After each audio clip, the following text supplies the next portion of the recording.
大家好，今天帶大家找肺經上的中府穴。經常胸悶、愛咳嗽的朋友可以一起找一下。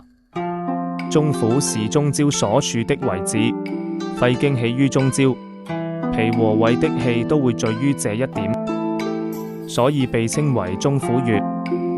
下面帶大家學習如何取穴。正坐或仰臥，食指、中指、兩指攏放在鎖骨下方，兩指下方中間的位置就是中府穴。